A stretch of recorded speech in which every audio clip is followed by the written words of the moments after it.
Assalamualaikum warahmatullahi wabarakatuh. Apa kabar kalian semua? Semoga sehat-sehat selalu ya guys ya. Pada hari ini saya akan merangkum sebuah drama yang berjudul The Last Empress yang rilis di tahun 2018. Oke, dan tanpa berbasa-basi lagi, mari kita menuju ke intinya.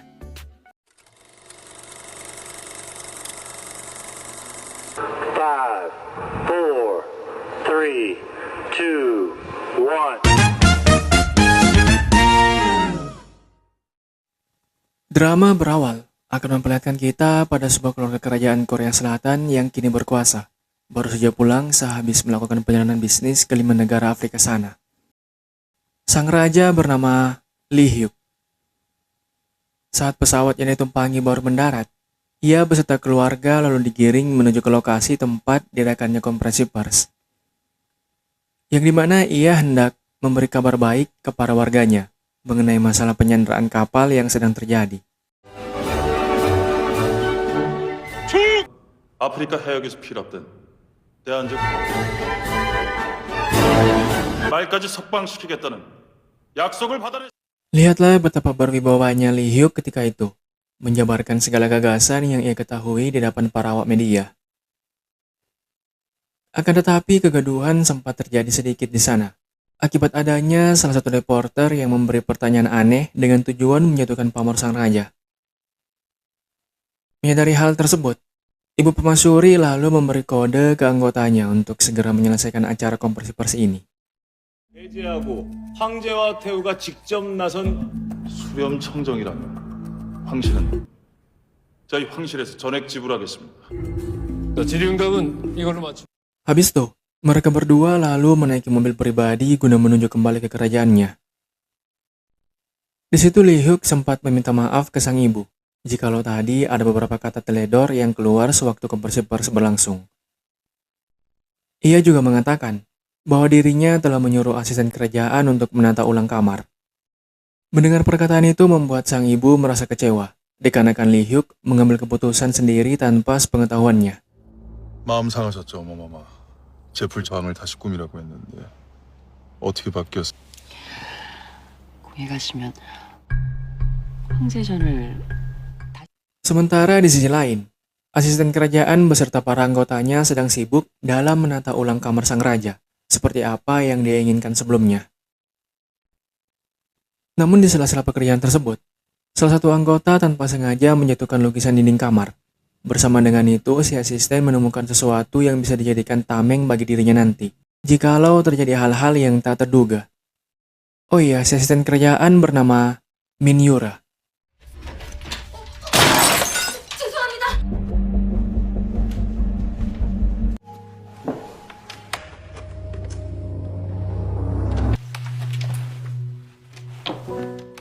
Menyadari bahwa ada yang aneh di sini, ia memperdalam pencarian ke setiap pelosok-pelosok ruang yang ada di istana, dan kembali menemukan hal atau sesuatu aneh lain lagi.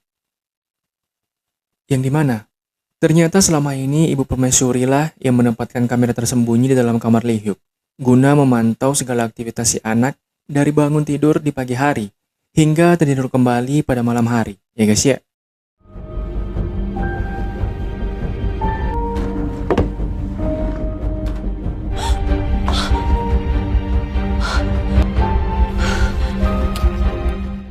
Scene berpindah ke sisi lain, di mana ada seorang pemeran utama pentas musikal sedang sibuk berdandan. Tapi di sela-sela itu, sang atasan memanggil, guna melakukan berbagai macam pekerjaan yang lain juga. Dari memasang bohlam, hingga membagikan brosur ke setiap orang yang berlalu lalang di sekitaran lokasi acara teater nanti.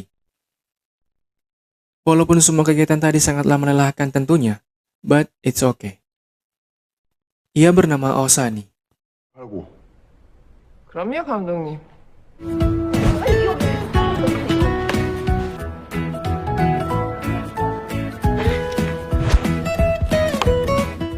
Kembali ke kerajaan, Lee Hyuk beserta rombongan baru saja tiba.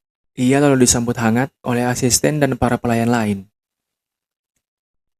Saat Yura hendak memberi penjelasan mengenai keseluruhan dari hasil dekorasinya, di waktu yang sama Ibu Permaisuri langsung memotong penjelasan Yura tadi dengan tegas. Habis itu ia kembali ke kamar kemudian menyadari bahwa ada beberapa barang pribadinya yang berpindah tempat. 선발했습니다. 황실의 미지에 도움이 될 만한.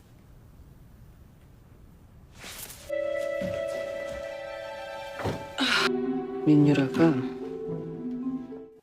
Saat ini sedang terjadi kegaduhan di depan gerbang pintu masuk istana kerajaan, di mana ada seorang lelaki berukuran cukup gede hendak menerobos masuk, dengan alasan ingin bertemu kekasihnya yaitu Yura.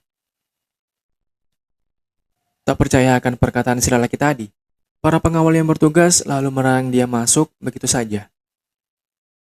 Ia bernama Nawangsik.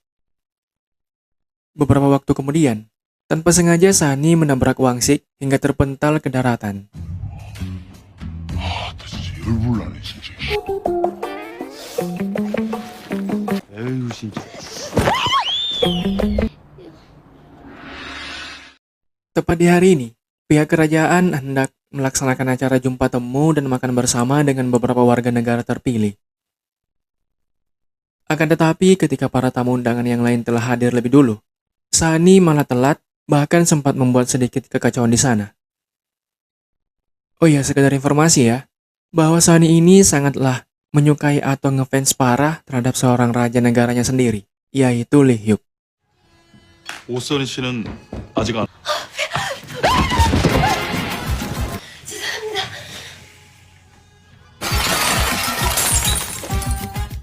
Berpindah scene ke lokasi parkiran mobil, di mana seorang reporter yang sempat ingin menjatuhkan pamor sang raja ketika kompetisi perskala itu, kini mengalami kendala saat hendak menaiki mobilnya. Tak lama, datang seorang pria yang ingin menawarkan cerita hot mengenai keluarga kerajaan. Si reporter yang memang kepo akan hal tersebut, tentunya dengan senang hati menyambut. Tapi ternyata, pria tadi merupakan suruhan istana untuk memberi pelajaran ke reporter. Pria itu bernama Mapiljo. 확실히 보였어? 내가 니들 황제들은 집이야. 그러니 앞으로 황실 Kembali ke scene acara makan bersama di istana. Sani sungguh menikmati situasi ketika berhadapan langsung dengan Lee Hyuk. Di waktu yang sama Yura mendapat panggilan dari pengawal kerajaan, yang dimana lelaki bernama Wangsik terus saja memaksa masuk untuk bertemu dengan dirinya. Tak ingin menanggung malu lebih lama, ia pun dengan terpaksa harus meninggalkan ruangan acara demi menenangkan hati Wangsik. Lihatlah betapa lihainya dia ketika itu, ya guys ya. 야, 나 아는 사람 있다고 했지. 이 사람들이 아니 뭔 놈의 회사가 사람을 이렇게로 뺑겨? 그리마? 따라와. 내가 전화할게. Saat Sani sedang menikmati acara kali ini, tanpa terduga salah satu tamu undangan ternyata telah merencanakan suatu siasat jahat ke sang raja. Menyadari akan kejadian penyerangan tersebut, semua penghuni istana seketika merasakan panik luar biasa. Tak terkecuali Yura, yang langsung cabut meninggalkan Wangsik akibat mendapat kabar buruk itu. Beruntung Sani memiliki sebuah ide cemerlang untuk mengelabui si penjahat, dan memang betul berhasil. 내 동생 강주승!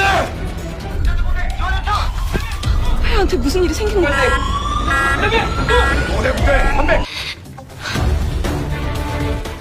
Alhasil, Lee Hyuk sukses memperdaya si penjahat dan terbebas dari sekapan. Tak ingin menyerah begitu saja, si penjahat lalu berencana untuk membunuh sang raja menggunakan senjata api. Akan tetapi, di waktu bersamaan Sani menyadari itu kemudian bergegas menyelamatkan Lee Hyuk dengan cara mendorong hingga terjatuh bersama ke dalam kolam. Para pengawal pun segera menyelamatkan sang raja, sementara Sani dibantu oleh Wangsik.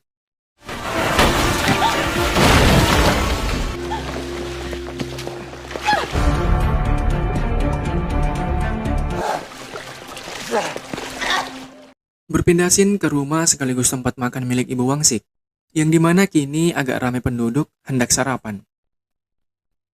Namun bukannya merasa happy, sang ibu malah kena omelan oleh sekelompok lelaki di sana, akibat mereka merupakan korban hajar Wangsik beberapa hari sebelumnya. Saat kondisi mulai semakin memanas atau hot, tiba-tiba Wangsik hadir di lokasi guna memberi mereka semua pelajaran yang paling berharga.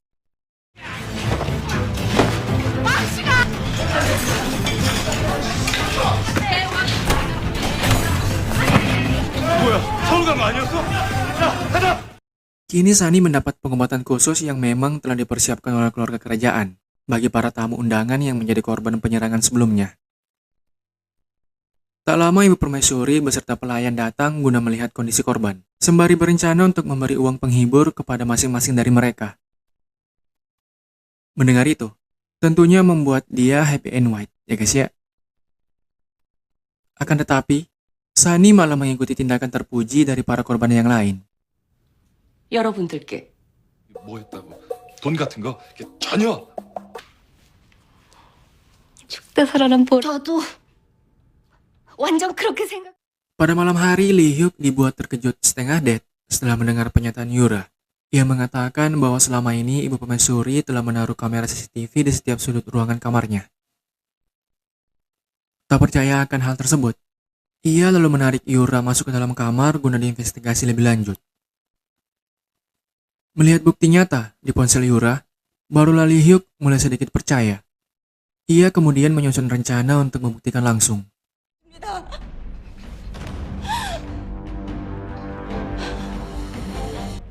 정말 모르시겠습니까? Setelah membuktikan dengan seksama, dan memang betul semua perkataan Yura sebelumnya itu terbukti dan nyata, ia pun merasakan kekecewaan banget melanda hati paling terdalam. Merasa demikian, guna menghibur diri, ia lalu memutuskan untuk keluar istana secara diam-diam, melalui jalan tikus yang hanya diketahui olehnya. Habis itu, di luar ia bertemu Yura yang sedari awal terus mengikuti kemanapun sang raja pergi.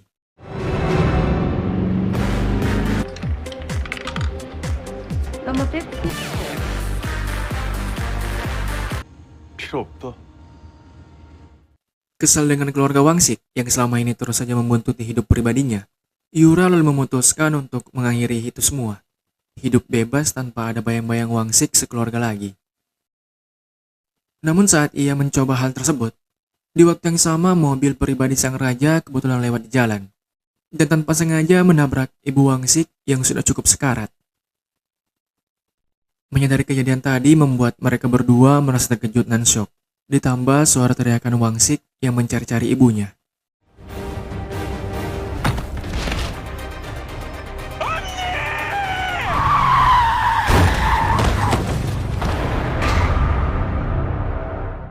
Situasi serta kondisi di TKP saat ini sangatlah kacau balau. Panik akan keadaan, bingung harus ngapain aja, pokoknya ribet lah ya guys ya. Agar wujud dia tak kelihatan pasti oleh Wangsik, Lee Hyuk lalu mengangkut tubuh korbannya naik ke atas mobil. Habis itu bergegas pergi meninggalkan lokasi. Akan tetapi, di situ suara mobilnya sempat membuat Wangsik sedikit curiga. Apalagi ketika ia menemukan sebuah jejak-jejak aneh di sana. 차 마크 같은데.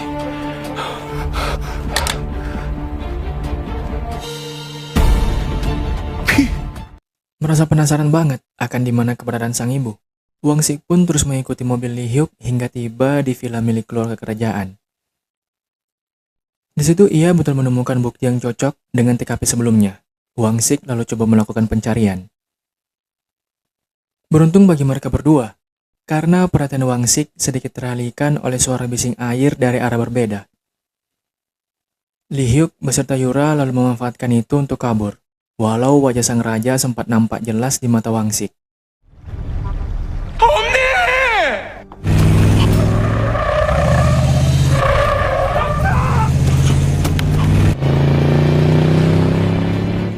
Di tengah perjalanan mereka, Yura menyarankan ke Lee Hyuk agar berhenti sejenak membuang tubuh ibu Wangsik di sini aja. Tak bisa berpikir jernih lagi, sang raja mau tak mau harus mengikuti saran tersebut. Akan tetapi saat ia hendak meninggalkannya, tiba-tiba tangan ibu Wangsik menahan sembari meminta tolong. Namun Yura sama sekali tak mempedulikan itu dan langsung go. Habis itu, Lee Hyuk memerintahkan Piljo untuk menyelesaikan sisanya.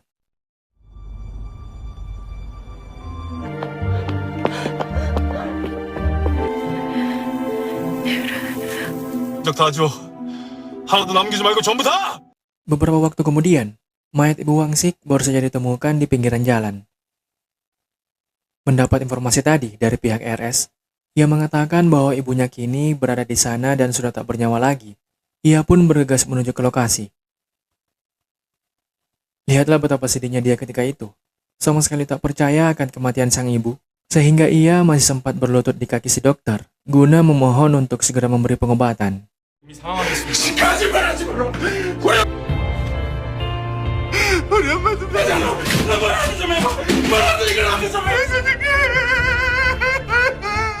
Meyakini penglihatan kedua matanya benar 100%, bahwa sang raja lah yang telah melakukan semua ini kepada ibunya hingga tewas, Wang Sik lalu mendatangi kantor kepolisian terdekat untuk membuat sebuah laporan.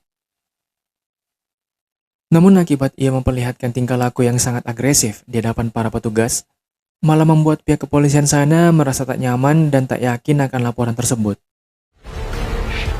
왜 하시기요? 왜야? 이 새끼라라! 나왕식 새끼 대체 뭐라고 하냐고! 땅이 별장길에 왔었고 운전 Guna membuktikan setiap tuduhan Wang Sik sebelumnya kepada sang raja, mereka pun memutuskan untuk mendatangi lokasi TKP. Akan tetapi, setibanya di sana mereka tak menemukan apapun yang berarti. Semua tanda atau jejak aneh yang Wang Sik temukan dan lihat beberapa waktu lalu telah lenyap tak berjejak, ya guys ya. Alhasil, pihak kepolisian pun menuduh dia sebagai penyebar hoaks keluarga kekaisaran. 돈이 없었어요. 아 그보다 내가 뭐야? 분명히 피가 있었다고. 피가 있었다니. Beberapa hari selanjutnya, ia dihubungi oleh seorang lelaki yang mengaku sebagai detektif, mengajak Wang Sik bertemu guna membahas tentang laporan kematian ibunya dikarenakan ulah sang raja. Akibat tak bisa mempercayai kasus itu ke pihak kepolisian, ia pun coba menaruh harapan tinggi ke lelaki tersebut. Akan tetapi ternyata lelaki tadi ialah Piljo, yang merupakan suruhan Lee Hyuk dalam menangani kasusnya. 지금 바로 알아봐 줄게. 감사합니다 선배님. 쉽게 포기하지 않을 겁니다. 무서울 정도로 제가 빼돌렸습니다. 아는 죄인가? 더 이상 자본 생기지 않게. Di malam ini, Piljo hendak berencana untuk menuntaskan tugas yang diberikan kepada dirinya, yaitu mengakhiri hidup Wang Sik. Menyadari bahwa ia telah kena tipu oleh suruhan sang raja, Wang Sik pun merasa murka hingga ingin menghajar mereka semua sampai habis. Lihatlah, betapa keras dan hebatnya duel antara kedua lelaki itu. Tapi walau demikian, di akhir Piljo berhasil menembak kepala bagian belakang Wang Sik.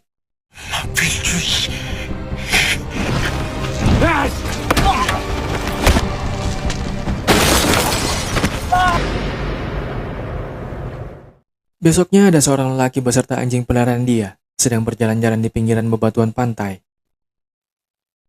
Saat lagi asik melakukan hal itu, seketika ia dibuat terkejut akibat melihat tubuh orang yang terdampar di sana.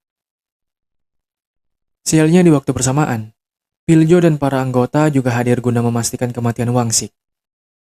Merasa kasihan kepada Wang Sik, lelaki tadi lalu menyembunyikan keberadaannya di depan Piljo.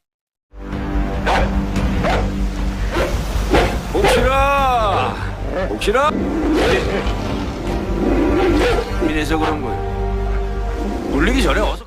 Oh ya, lelaki yang menyelamatkan Wang Sik tadi bernama Byun Baek-ho. Setelah menyadari kepergian Piljo beserta para anggota, ia lalu membawa tubuh Wang Sik berobat ke rekan dokternya. Namun dikarenakan fasilitas dan peralatan di sana sangatlah terbatas, rekan dia pun menyarankan agar supaya membawa Wang Sik ke RSGD saja. Alhasil Baek-ho kemudian menggendong Wang Sik hingga tiba di rumahnya dan hanya diberi beberapa obat khusus yang ada.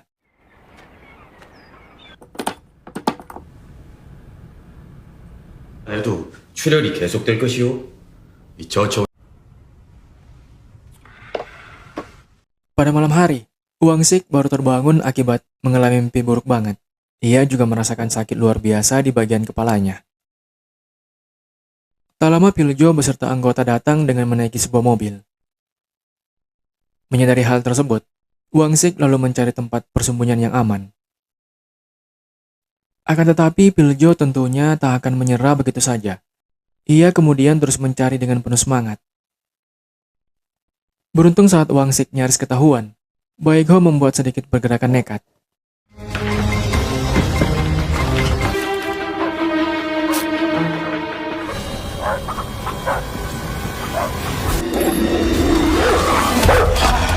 Habis tuh, ia mengobati luka sobek di lengan Wangsik yang sebelumnya sempat terkena tusukan nyasar Pilejo ketika bersembunyi. Mengetahui bahwa Baekho memiliki kemampuan dalam hal bela diri, Wangsik lalu coba memanfaatkan itu, meminta pertolongan agar mengajarinya ilmu bela diri, hingga bisa mendaftar sebagai pengawal kerajaan untuk bisa melancarkan aksi balas dendam nanti. Demi memenuhi hasrat tersebut, ia bahkan melakukan suatu paksaan. 저희 엄마가 저 그놈들 손에 죽느니 자네 여기서 뒤져 저 아무것도 못해요 그 정도 사연 없는 살려달라고요 하는지 Singkat cerita, akibat terpojok, Baekho pun dengan terpaksa harus mengabulkan permintaan Wangsik, memberi pelatihan khusus hingga jago bela diri sembari menurunkan berat badannya. Lihatlah betapa dahsyat latihan fisik yang ia jalani, sehingga wujudnya terlihat berubah drastis. Setelah berhasil melewati berbagai macam pelatihan, kini Wangsik mengikuti seleksi pengawal pribadi sang raja dan berakhir sukses, ya guys ya.